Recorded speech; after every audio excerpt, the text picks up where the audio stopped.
अगर chief minister बनेगा तो सिर्फ मुलायम सिंह का लड़का ही बनेगा, कोई दूसरा यादव नहीं बन सकता पूरे यूपी में। ये आप जान लीजिए। परिवार में ही बनाएंगे? बिल्कुल बिल्कुल, ये बीजेपी के देन है कि एक चाय वाला जो है सीएम है या पीएम है। बड़ा दुर्भाग्य है कि 2 बीघा 4 साढ़ अकेले खा गए। ऐसा आप कभी कोई फसल आप पैदा करवा लीजिए, 4 साढ़ नहीं 20 साढ़ लगा लीजिए, एक दिन में पूरा 2 बीघे का फसल खा ही नहीं सकते। झूठ बोल रहे हैं। आपका शुभ नाम? गणपति दुबे एडवोकेट। एडवोकेट हैं आप? चलिए, आप हमको सबसे सीनियर यहाँ पे देखिए। एडवोकेट, क्या मांगे होंगी अगर एडवोकेट संघ कोई मांग करे सरकार से, तो क्या मांग करेंगे आप सबसे पहले सरकार से? हम यही मांग करेंगे कि न्याय की व्यवस्था में अधिवक्ताओं की भागीदारी होनी चाहिए, जनता को न्याय मिलना चाहिए, दबाव और प्रेशर से कोई न्याय निर्णय न हो। हालांकि इस संदर्भ में हमारी मौजूदा सरकार जो है बहुत ही सम्यक तरीके से अपने कर्तव्यों का निर्वहन कर रही है। इस सरकार ने इस पर काम किया, इस चीज़ को ध्यान दिया है। हाँ, काम हमारे न्यायिक व्यवस्था में। जी हाँ, हमारी न्यायिक व्यवस्था में काफ़ी सुदृढ़ीकरण आई है। हाँ, तो फिर क्या इरादा है? अब चुनाव है आगे, फिर योगी जी को लाना है या? हाँ, इरादा तो यही है कि योगी जी की ही सरकार बने। हाँ, योगी जी की हाँ, क्योंकि योगी जी ने जो है कानून व्यवस्था को बड़ी मजबूती से ही स्थापित किया है। और सबसे बड़ी बात यह है कि समाज में जो है निर्भयता व्याप्त हुई है। समाज इस समय निर्भय रूप से अपने कारोबार को कर रही है, अपने विकास को कर रही है और देश की प्रगति को देख रही है। भारतीय जनता पार्टी की सरकार ने गरीबों पर भी ध्यान दिया। सीधे जो भी उनका एड है, जो भी उनकी सहायता है, सीधे उन तक पहुंचा रही है सरकार। कहीं से कोई दिक्कत नहीं है और बगैर भेदभाव के किया है। इसमें कहीं जात का भेद नहीं है। आर्थिक स्थितियों को देखते हुए जो भी व्यवस्थाएं लागू की गई हैं वहां तक पहुंच रही हैं। ऐसी कोई शिकायत अभी तक समाज में देखने को नहीं मिला जहां यह कहा जाए कि यहां भेदभाव उत्पन्न है। आपने कानून व्यवस्था की बात की। इसके पहले अखिलेश सरकार थी, अखिलेश सरकार की पहले बहन मायावती की सरकार थी। लोग बताते हैं, लोगों में चर्चा है कि सबसे बढ़िया कानून व्यवस्था अब तक की मायावती के सरकार में थी। इस पर क्या कहेंगे? नहीं, मायावती की सरकार में कानून व्यवस्था इसलिए अच्छी नहीं थी कि मायावती की सरकार में उनके निजी ठेकेदार थे, जिनके ठेकेदारी के आधार पर जो है थानों की खरीद फरोख्त हो चुकी थी। मैं अंबेडकर नगर की ही कोतवाली का बात करता हूँ। यहाँ यशयन गुप्ता नाम के एक कोतवाल थे। उनके पास जब कोई फरियादी जाता था अपने FIR के लिए तो वह भेजते थे प्रतिनिधि के पास, बसपा के प्रतिनिधि के पास, जिनको दयाराम के नाम से कहा जाता था। वो जिसको अनुमति देते थे उसकी FIR लिखी जाती थी। तो मैं कैसे कह दूं कि मायावती की सरकार जो है वो बढ़िया थी, न्याय निर्णय दुरुस्त था? कैसे कह दूं जब प्राइवेट किसी व्यक्ति के हाथ में किसी प्राइवेट सेक्टर में न्याय व्यवस्था को दे दिया जाए तो वो सरकारी व्यवस्था नहीं मानी जाएगी। प्रशासन नहीं चला रहा था, उनके विधायक चला रहे थे। उनके विधायक चला रहे थे, प्रतिनिधि चला रहे थे। और ये सिर्फ अम्बेडकर नगर की बात सिर्फ नहीं थी। यह आवाज़ जो है अखबारों से, मीडिया के माध्यम से, जो भी व्यवस्थाएं थीं उनके माध्यम से पूरे उत्तर प्रदेश की बात सामने उभर कर आती थी। जी, धन्यवाद जी। आप बताइए, प्रदेश भय मुक्त की बात कर रहे हैं योगी जी और उनके समर्थक, बाकी तो दूसरे पार्टी वाले भाई तो कहेंगे नहीं कि हैं। क्या लग रहा है आपको, क्या लग रहा है, भय मुक्त है प्रदेश हमारा? इस समय उत्तर प्रदेश में गुंडागर्दी नहीं है। चाहे कर्मचारी हो, चाहे वैश्य समाज हो या कोई भी गरीब तबका हो, हर व्यक्ति, हर वर्ग का व्यक्ति वो आराम से अपना जीवन यापन कर रहा है।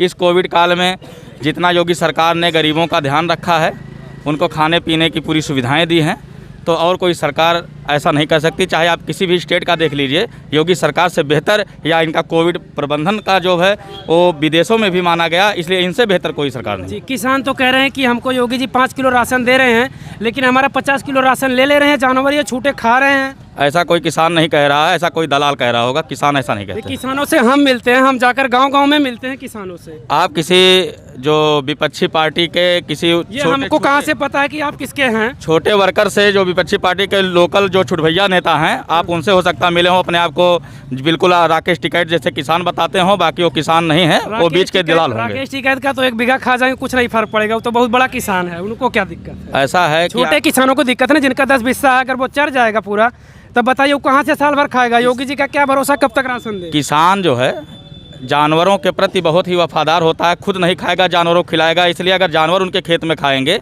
तो किसान कभी भी उग्र नहीं होता, ना उसका विरोध करता है। विरोध वो करते हैं जो पार्टी लेवल के होते हैं, वही विरोध करते हैं, बाकी कोई जानवरों से कोई विरोध नहीं है। ये तो आप तो ऐसे बात कर रहे हैं जैसे लगता है आपके खेत में अगर 10 हम जानवर छोड़ दें और आप उनको मना करने नहीं जाएंगे कि खा जाओ भैया आप लोग, अब जानवर हो तो खाओगे कहाँ?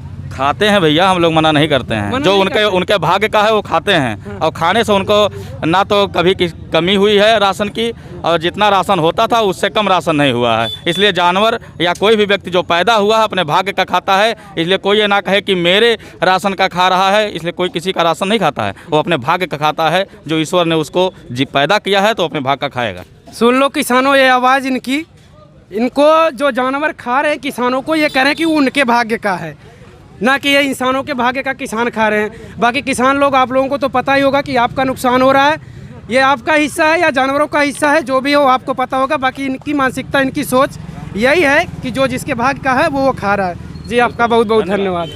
जी चाचा जी, नाम बताइए अपना। राम सूरत वर्मा। वर्मा चाचा जी कह रहे हैं ये गाली दे रहे हैं, वर्मा लोग भी गाली दे रहे हैं, सही बात है? कहने दीजिए। अच्छा ऐसे ही कह रहे हैं।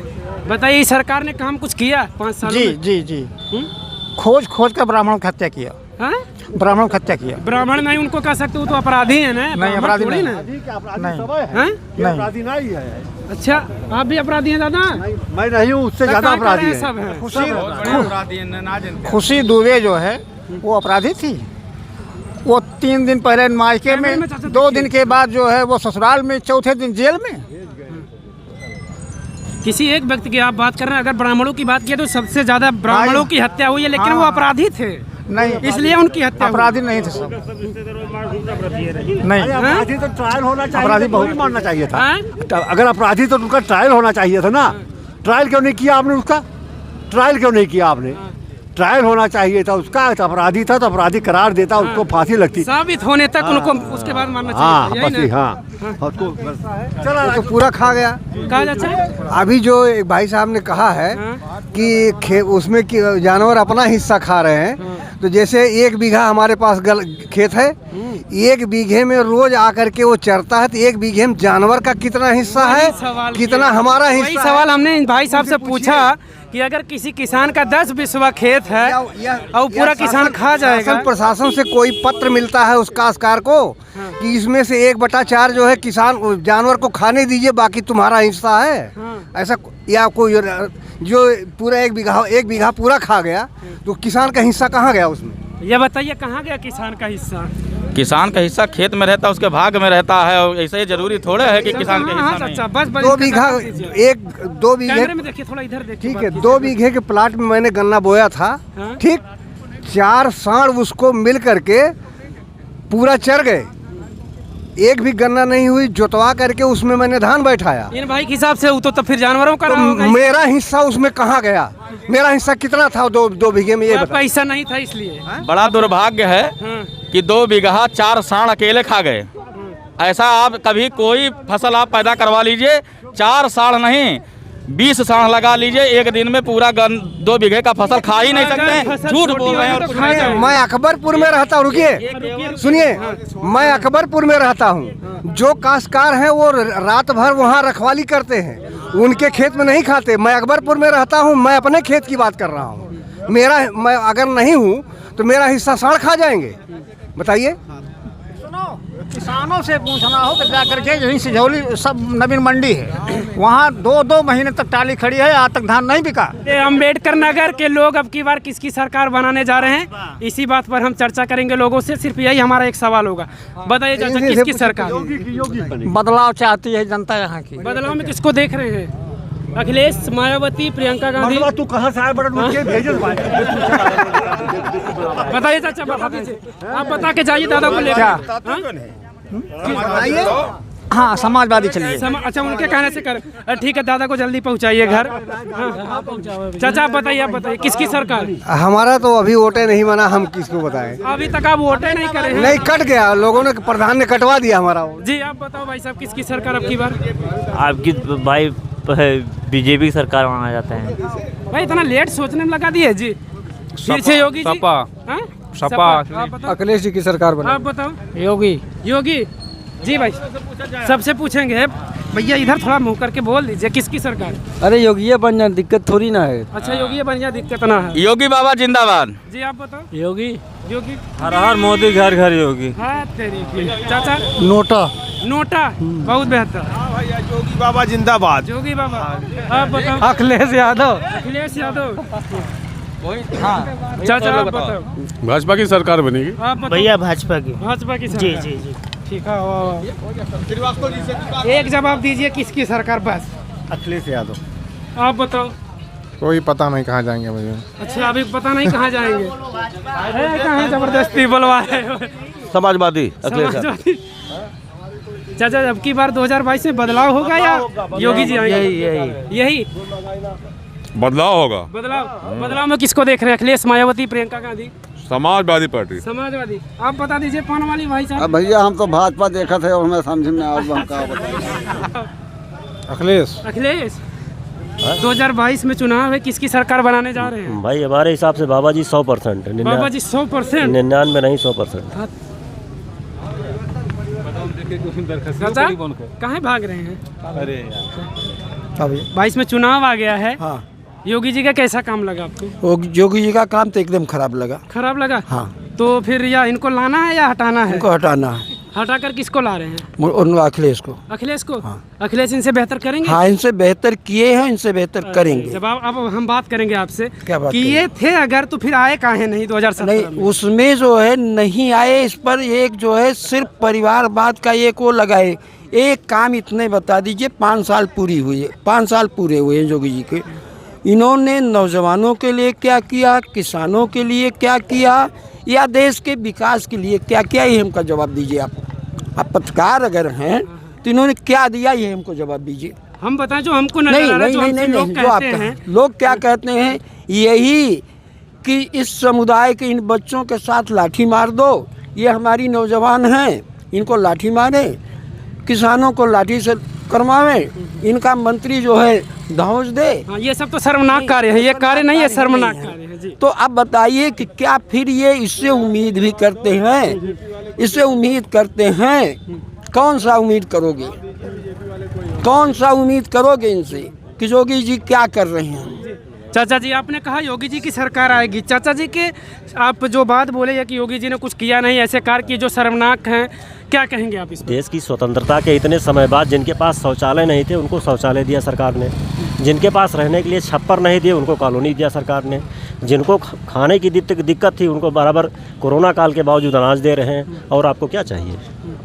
करप्शन पर उन्होंने कार्रवाई किया, गुंडा माफिया भाग गए छोड़ करके यूपी। क्या आप चाहते कोई गुंडागर्दी फिर हो? जी चाचा जी अब बताइए। आप जवाब दे रहा हूँ भैया, सुन लो, जवाब भी सुन लो। क्या एक जाति विशेष के गुंडे हैं? क्या जाति विशेष के लोग ही हैं? आप बताइए कि अभी ये चुनाव क्या नाम भर्ती होती है, भर्ती में ये बैकवर्ड और एससी को काट देते हैं और उसके बाद जो है फॉरवर्ड का कोटा पूरा करते हैं। क्या इन्होंने इस पर किया? इस पर कोई बात है?